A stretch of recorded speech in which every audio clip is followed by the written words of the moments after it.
अस्सलाम वालेकुम, नमस्कार, सत श्री अकाल एंड गुड इवनिंग। मैं हूं आरजू काज़मी और आप हमेशा की तरह से देख रहे हैं बेजा फ्राई।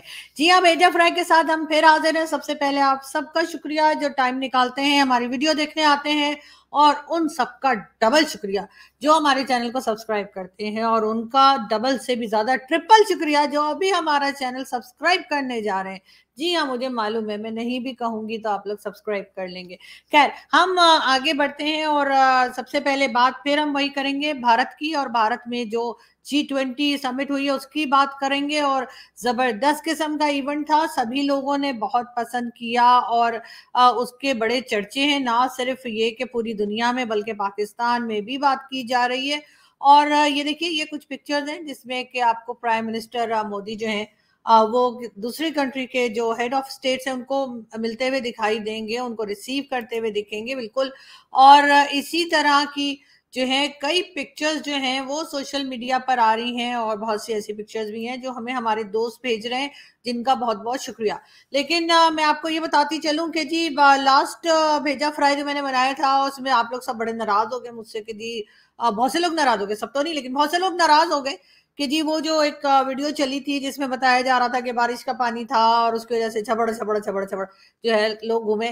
तो उस पे कई लोगों ने कहा कि जी वो फेक वीडियो थी, और उसको आपने डबल चेक नहीं किया, और वो वीडियो वैसे ही किसी ने बनाई थी और अपोजिशन ने बना के लगा दी थी, या जो लोग मोदी जी को पसंद नहीं करते उन्होंने लगा दी थी। लेकिन बहरहाल हमारा काम जो होता है वो न्यूज देना होता है, तो हमने न्यूज आपको दी थी, उसका हरगिज ये मतलब नहीं था कि हमें कोई मजा आ रहा है। ये और बात है कि हमारे टीवी चैनल्स को बहुत मजा आया और उन्होंने पूरा दिन ये खबर चलाई है कि जी G20 की जो समिट थी या G20 का जो इवेंट था उसमें बारिश की वजह से इस तरह से जो जहां पर वो इवेंट होना था उस जगह पे जो है पानी ही पानी हो गया। लेकिन बहुत से लोगों ने जो है हमें मैसेजेस किए, यूट्यूब के ऊपर भी मैसेज किए, प्राइवेट मैसेजेस जो होता है इनबॉक्स वहां पे भी मैसेजेस आए, और कई लोगों ने कहा कि वो वीडियो फेक थी और इस तरह से नहीं हुआ था, सब इवेंट जो है वो खैरियत से और जबरदस्त तरीके से जैसे स्टार्ट हुआ था उसी तरीके से कंप्लीट हो गया। तो हरगिज मेरा मकसद किसी का दिल दुखाना नहीं था, और मैं एक न्यूज मिली थी, और ये कि जाहिर है जल्दी जल्दी में मैंने उसको, बिल्कुल मैं मानती हूँ, मैंने उसको डबल चेक नहीं किया था। तो जिन लोगों की मेरी वजह से जिनके दिल दुखे या जिनकी वजह से जिनको बुरा लगा है उन सबसे मैं माफी चाहती हूँ, और आइंदा ख्याल रखूंगी। मगर खैर, अगर इस तरह की न्यूज कोई निकल भी आए तो उससे कोई फर्क पड़ता नहीं है, इतना आप लोग दिल पे मत लिया करें। मगर ये जरूर है कि मैंने तो खैर उस न्यूज को एक मजाक के तौर पे दिखाया था और आपसे बताया भी था कि बहुत से लोग ऐसी कंट्रीज से आए हैं जो जहाँ पे सर्दियां होती हैं, तो या कहना चाहिए कि सर्द मौसम रहता है, इस वजह से भी थोड़ा पानी रोक लिया गया था कि चलो छपड़ छपड़ करके घूमते रहेंगे। लेकिन खैर कोई बात नहीं, बहुत से लोगों को जो है वो मेरा मजाक किया जैसे बोले कि वो समझ नहीं आती कि मैं क्या कह रही हूँ, तो इसलिए उन लोगों को बुरा लगा। तो मैं दोबारा कहती हूँ कि सॉरी, मेरा हरगिज आप लोगों का दिल दुखाना मकसद नहीं था, मैं मजाक करी थी। खैर आगे हम बढ़ते हैं, और हम आपको ये भी बताते चलें कि ये जी पाकिस्तान में टीवी चैनल सुबह से लेकर और रात तक जो है यही बताते रहे कि जी दिल्ली में बारिश हुई है, और बारिश की वजह से जो इवेंट है या इवेंट का जो समझ लीजिए जिस जगह पर हो रहा है जहां पर ये इवेंट था, बिल्कुल वहां पे वेन्यू पे जो है वो इस तरह से बारिश हो गई और पानी ऐसा आ गया और वैसा आ गया, और ये सब होता रहा। लेकिन असल बात ये कि बहुत जबरदस्त किस्म का इवेंट था, बहुत अच्छा ऑर्गेनाइज किया गया था, और जहां हमने देखा कि हर तरफ से जो है वो पीएम मोदी जो है उन्हें वेलकम किया गया, और उन्होंने तकरीबन सारी ही कंट्रीज जो है उनके लोग आए थे, और बहुत अच्छे तरीके से ये इवेंट जो था वो कंप्लीट हुआ। लेकिन बात सारी ये है कि एक चीज जो हमें अजीब लगी एज अ पाकिस्तानी, वो ये कि आपके जो यानी इंडियंस के जो आर्मी चीफ हैं, जी हाँ, ये मैं उनकी पिक्चर भी दिखा रही हूँ, अगर यही है तो फिर पीछे ना पड़ जाएगा किसी और की पिक्चर दिखा दिए। Indian army chief general Manoj Pande, जी हाँ, इनके लिए कहा जा रहा है कि जी ये पूरे G20 इवेंट में नजर नहीं आए। खैरियत थी, क्यों नहीं दिखे, मतलब हमारे आर्मी चीफ तो सबसे पहले नजर आते हैं, और प्राइम मिनिस्टर या कोई भी हो वो बेचारे बाद में दिखाई देते हैं।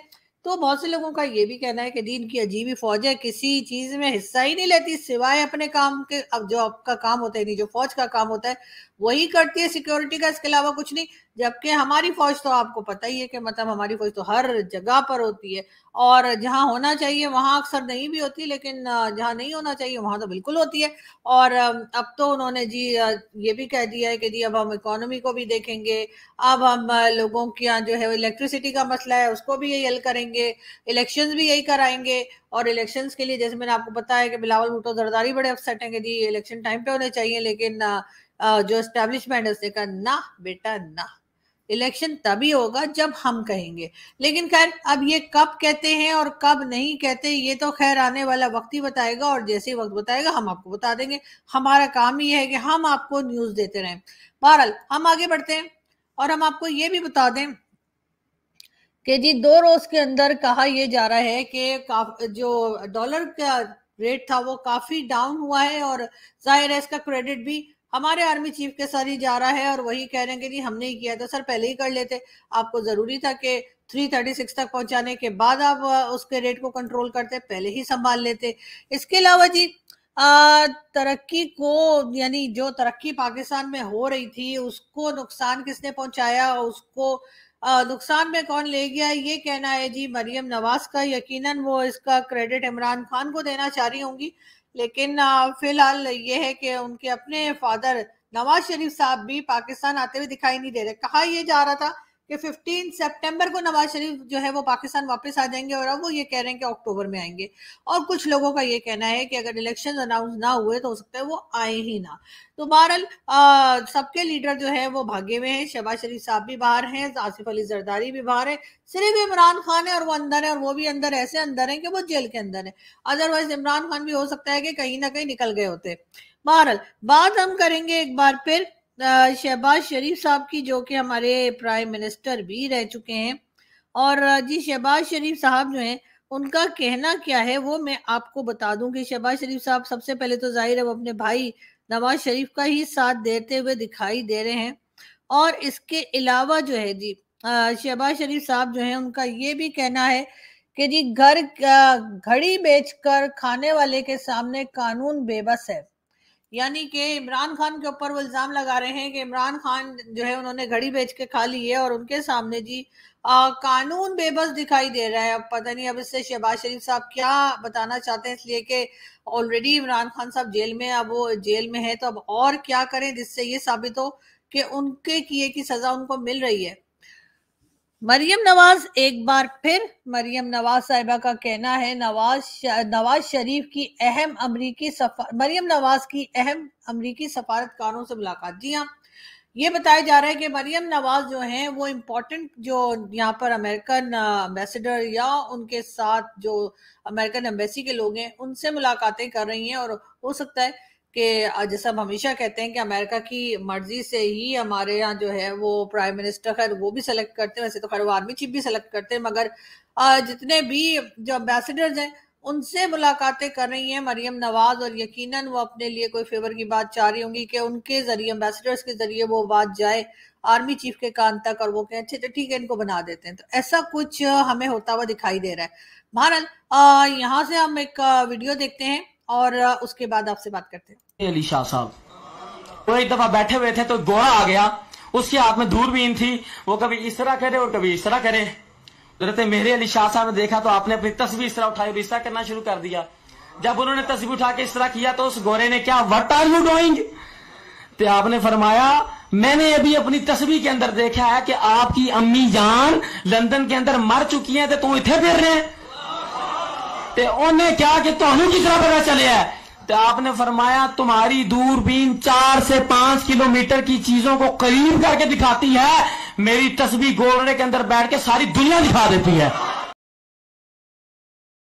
जी जी, ये थे मुल्ला इन साइंस, और जितनी लंबी लंबी ये फेंक रहे थे वो आपने सुनाई, और यकीनन आप हैरान भी होंगे। लेकिन खैर हम बात करेंगे MBS की, यानी कि जो सऊदी अरब के क्राउन प्रिंस हैं या वली अहद हैं जी हाँ, कहा ये जा रहा था कि हमारे साथ उनकी बड़ी दोस्ती है, देखिए मोदी जी के साथ कितने खुश खुश बैठे हुए हैं। जी हाँ, और कहा ये जा रहा था कि जी इस्लामिक कंट्री है, ब्रदरली इस्लामिक कंट्री है, तो पाकिस्तान को तो जरूर भाव देंगे, पाकिस्तान के पास जरूर आएंगे। और ये भी कहा जा रहा था कि 4 से 6 घंटे के लिए आएंगे, लेकिन 4 से 6 घंटे तो क्या, वो 4 से 6 मिनट के लिए भी नहीं आए। हाँ, ये जरूर है कि G20 के बाद जब वो अपनी कंट्री के लिए रवाना हुए तो होंगे, तो या होंगे, तो उस वक्त पाकिस्तान के ऊपर से उनका प्लेन जरूर मेरा ख्याल है गुजरेगा। लेकिन इसके ऊपर हमें कोई शर्मिंदगी नहीं है, और वो जो दावे हमारे थे वो धरे के धरे रह गए, जो हम बार बार कह रहे थे कि जी MBS ने जो है 4 से 6 घंटे के लिए आना है, और उस दौरान हम उनसे कोई बात करके और उनसे कई बिलियन का, बल्कि 25 बिलियन तो बता भी दिए गए थे। हमारे जो मिनिस्टर्स हैं आजकल, केयर टेकर मिनिस्टर्स, जिनको Bilawal Bhutto Zardari chair taker ministers कहते हैं, जी हाँ, उन्होंने कहा कि जी केयर टेकर बने, चेयर टेकर ना बने। बिल्कुल, तो ये नाम उन्होंने दिया है, मगर वो लोग तो यही दावा कर रहे थे कि MBS जो है वो पाकिस्तान आएंगे कुछ घंटे के लिए, मगर उन्होंने आना कोई खास जरूरी नहीं समझा। साथ साथ हम आपको ये भी बताते चलें कि ये जो मैं आपको मैप दिखा रही हूँ, मैंने आपको पहले भी शायद दिखाया था और यही बताया था कि इसके ऊपर भी जी पाकिस्तान में कोई खास फिक्र नहीं है। कि अगर हम ये सोचें कि ये एक तरह से CPEC के मुकाबले का कॉरिडोर जो है, इकोनॉमिक कॉरिडोर जो है, वो इंडिया और रशिया और कहना चाहिए यूरोप और गल्फ कंट्रीज मिलकर बना रही हैं, तो उसके ऊपर कोई खास पाकिस्तान में परेशानी नहीं है। सबका यही कहना है कि ये कुछ कर नहीं पाएंगे, ये ऐसे ही हमें डराने के लिए इन्होंने ये बात की है। और कि जी आपका जो जाहिर, हमारा तो पहले ही फ्लॉप सीन है और पहले ही फ्लॉप किस्म का कॉरिडोर है, और अभी भी ऐसा ही होगा, आगे भी ये कुछ इसके संभलने की या कोई काम करते दिखाई देने की हमें उम्मीद दिखाई नहीं दे रही। लेकिन बहरहाल हमारे लोग जो हैं वो अब इंडिया के बारे में आजकल यही बातें हो रही हैं, और G20 जो है उसको कुछ लोग तो पॉजिटिव ले रहे हैं, लेकिन ज्यादातर लोग जो हैं वो इतनी पॉजिटिव बातें नहीं कर रहे। उनका यही कहना है कि इससे कोई खास फायदा जो है वो भारत को होने नहीं जा रहा। लेकिन ये जरूर है कि अगर हम उसमें होते तो शायद चमत्कार हो जाता, हम तो जी बिल्कुल ही नक्शा ही बदल देते और बहुत कुछ अच्छा हो सकता था। तो मेरा ख्याल है मोदी जी को थोड़ा सा गौर करना चाहिए कि भाई अगली बार जब नेक्स्ट टाइम जब हो ये आपका G20, और अगर भारत में हो या अगर भारत में ना भी हो, तब भी पाकिस्तान को शामिल करने की जरूर सोचनी चाहिए। लेकिन पता नहीं वो सोचेंगे या नहीं सोचेंगे। लेकिन फिलहाल हम चलते हैं अगली न्यूज की तरफ, और हम आपको ये भी बताते चलें कि जी आप देख ही रहे हैं, ये है जी मौलाना फजलुर रहमान। जी हाँ, मौलाना फजलुर रहमान को कौन नहीं जानता। और इनको जो है वो जी मुल्ला डीजल भी, इमरान खान साहब ने इनका नाम जी मुल्ला डीजल रखा हुआ था और इनको डीजल डीजल कह के पुकारा जाता था। जी हाँ, तो इनका जी कहना ये है मौलाना साहब का कि तमाम दोस्त ममालिक ने हाथ रोके हुए हैं कि दोबारा वही हुकूमत आए तो मदद करेंगे। ये कहना है जी मौलाना फजलुर रहमान का कि दोबारा वही हुकूमत से क्या मतलब है, शायद वो नवाज शरीफ की बात कर रहे हैं कि तमाम जो फ्रेंडली कंट्रीज हैं पाकिस्तान, हम फ्रेंडली कंट्रीज की भी मैं एक्सप्लेन कर दूं। फ्रेंडली कंट्रीज हम उसे कहते हैं जो हमें पैसा दे दे, जो हमें पैसा ना दे हम उसे फ्रेंडली कंट्रीज मानते ही नहीं। तो जी फ्रेंडली कंट्रीज से जो है मौलाना फजलुर रहमान का मतलब है कि वो कंट्रीज जो पाकिस्तान को पैसा देती हैं, उनका कहना है कि उन सब लोगों ने ये तय किया हुआ है, उन सब लोगों ने इंतजार कर रहे हैं कि दोबारा वही गवर्नमेंट, यानी दोबारा जो है वो नवाज शरीफ साहब की गवर्नमेंट आ जाए, तभी वो पैसा देंगे। अब मुझे नहीं पता कि मौलाना साहब के सूत्रों ने उनको कहां से खबर दी है, इसलिए कि हमने तो कोई ऐसी बात ना सुनी है और ना किसी ने बताई है। लेकिन खैर मौलाना साहब कह रहे हैं तो मौलाना साहब को चैलेंज कौन करे। मौलाना साहब तो इसी किस्म की बातें करते हैं और उसके बाद मानते भी नहीं कि गलत बता रहे। लेकिन खैर देखते हैं, क्योंकि नवाज शरीफ साहब के चांसेस काफी ज्यादा हैं अगर इलेक्शंस हुए तो। कहा यही जा रहा है कि इस बार जो है वो फिर जरदारी नहीं होगा, बल्कि इस बार जो है नवाज शरीफ साहब को लाया जाएगा।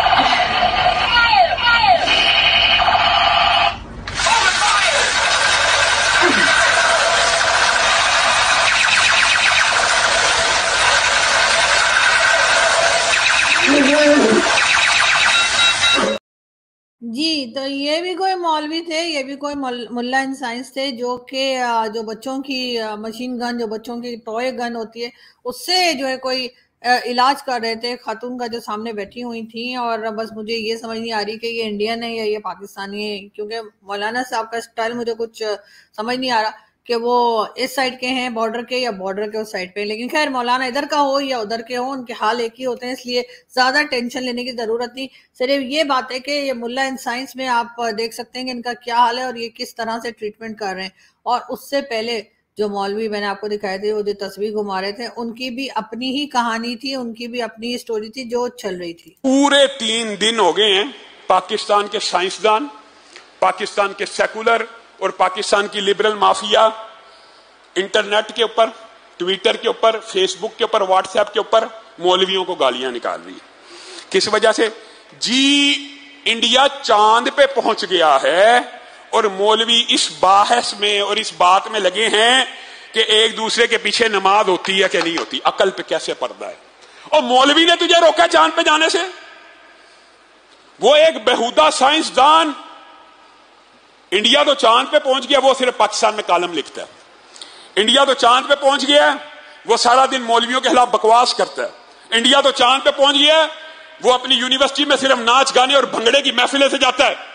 चांद पे इंडिया को पंडित ने पहुंचाया है, अमेरिका को चांद पे पादरी ने पहुंचाया है, उनके साइंसदानों ने पहुंचाया है।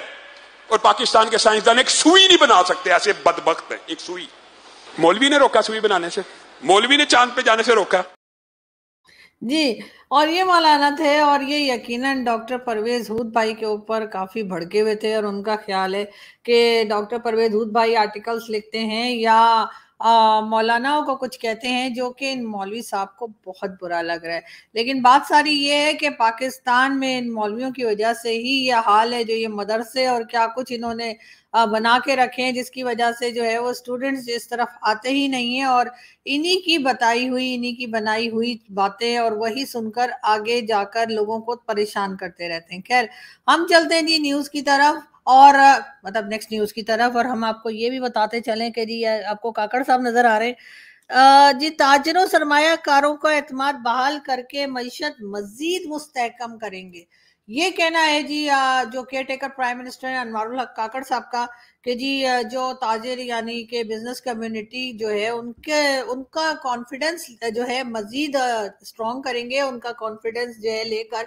और उसके बाद जो है पाकिस्तान की इकोनॉमी को बहुत स्ट्रॉन्ग कर देंगे। मुझे नहीं पता कि काकड़ साहब कौन सा नशा करते हैं, लेकिन जो भी करते हैं, कोई इमरान खान साहब से थोड़ा डिफरेंट लगता है मुझे, इसलिए कि इतनी बहकी बहकी बातें तो खान साहब भी नहीं किया करते थे जो काकड़ साहब करते हैं, या तो डबल डोज ले लेते हैं मेरे ख्याल है। लेकिन खैर, कुछ ना कुछ चक्कर है, कोई ना कोई लोचा तो है, और ये पता करना पड़ेगा। लेकिन ये पता करने के लिए तो हमारे दूसरे जर्नलिस्ट, यानी कि जैसे कि जो इन्वेस्टिगेटिव जर्नलिस्ट होते हैं ना, जैसे एजाज सैयद, आपने देखा है बहुत जबरदस्त जर्नलिस्ट है, वही बता सकेंगे। हमें तो मालूम नहीं है जी, हमें तो सिर्फ अंदाजा ही हो रहा है कि इतनी बहकी बहकी बातें कोई होशो आवाज में तो कर नहीं सकता। खैर, हम चलते हैं आगे, और हम आपको ये भी बता दें कि ये आपको जो दिखाई दे रहे हैं, जी हाँ बिल्कुल, ये भी एक जर्नलिस्ट है, हारून रशीद साहब। उनका कहना है शाह महमूद कुरैशी ड्रामा रचा रहा है, वो पार्टी को अगवा करना चाहता है। कौन सी पार्टी?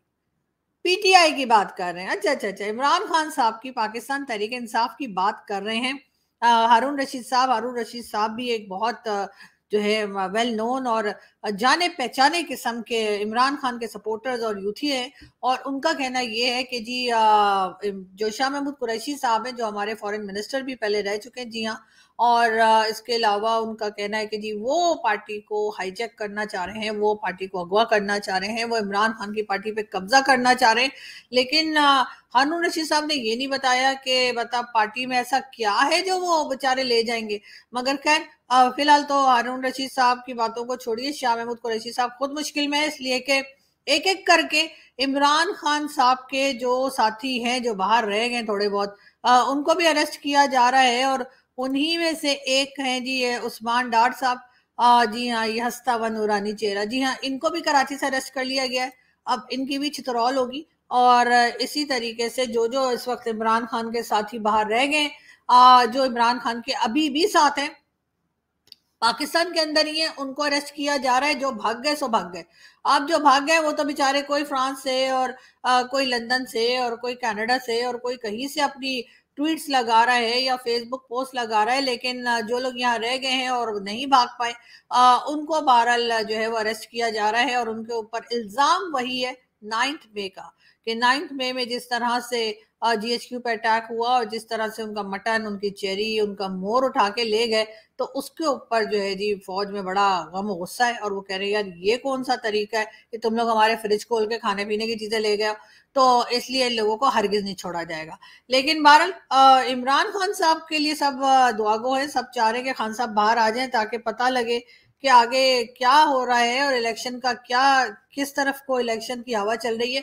लेकिन इमरान खान अभी तक जेल में है और इस वजह से थोड़ा सा आप देख भी रहे हैं हमें कोई खास इंटरेस्टिंग किस्म की खान साहब की बातें भी नहीं मिल रही हैं जो हमेशा हुआ करती थी, और अब इसी वजह से खान साहब फेमस भी बहुत हैं। लेकिन बहरहाल जल्दी हम उम्मीद करते हैं कि इमरान खान को हम जो है वो जेल से बाहर देखेंगे। और वैसे उनके केसेस तो चल रहे हैं, लेकिन केसेस तो बाकियों के भी चल रहे हैं और कोई अंदर नहीं है, तो फिर इमरान खान क्यों? इसलिए मेरा ख्याल है कि इमरान खान को बाहर आ जाना चाहिए, यानी जेल से बाहर आ जाना चाहिए। साथ साथ हम आपको खैर एक वीडियो दिखाते हैं, फिर बात करते हैं। वॉइस को फैसिलिटेट करने के लिए दावत इस्लामी ने अभी ये मशीन जो पैसे देती है, अल्हम्दुलिल्लाह हमारा फाइनेंस डिपार्टमेंट इस पर काम कर रहा है। वो मशीन जो पैसे लेती है, आप चंदा देने के लिए उधर नहीं जाना पड़ेगा आपको, आप नोट मशीन में डालें, मशीन आपको रसीद दे देगी, thank you very much, Dawat Islami को चंदा देने का शुक्रिया। बंदा रखने की लोड़ ही कोई, मशीन रखी रखो बस, सुबह दोपहर शाम वो मुख्तलिफ स्टोर्स पर, मुख्तलिफ बस स्टॉपों पर, मुख्तलिफ जगहों पर मशीनें रखी होंगी, आप जाके नोट डालें, रसीद आपको देगी, थैंक यू वेरी मच, वो ऑटोमेटिक दावत इस्लामी के पास आ जाएगा किस मशीन में कितना चंदा है। हम कैश मशीन पर काम कर रहे हैं इस वक्त। जी, तो ये काफिरों की बनाई हुई मशीन है जो कि नोट देती भी है एटीएम की और नोट लेती भी है एटीएम से। तो सबसे पहले दावत इस्लामी, जी हाँ, ये भी एक जमात है और इसी तरह के लोगों को सबसे पहले रोकना चाहिए, इसी तरह के मदरसे सबसे पहले बंद होने चाहिए। और इन्हीं के पास बहुत पैसा है, जो ये लोग बेतहाशा पैसा लोगों से लेकर और अपने यहाँ जमा करके बैठे हैं, इनसे पैसा लेके जो है वो एजेंसी वालों को और एस्टेब्लिशमेंट को इनसे पैसा लेकर और कौम के खजाने में जमा करा देना चाहिए, यानी कि जो कंट्री का जो खजाने हैं उसके अंदर जमा करा देने चाहिए।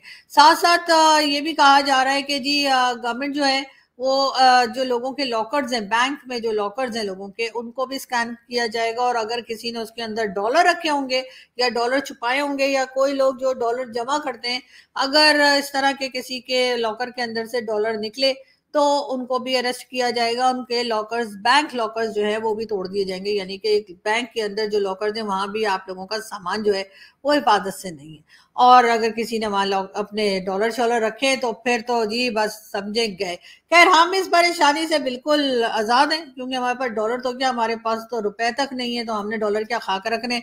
लेकिन खैर यहाँ से हम चलते हैं और आपसे मुलाकात होगी नेक्स्ट वीडियो में। हंसते रहिए, मुस्कुराते रहिए, हमारे चैनल को सब्सक्राइब करना ना भूलिएगा। आपसे मुलाकात होगी नेक्स्ट वीडियो में। Thank you.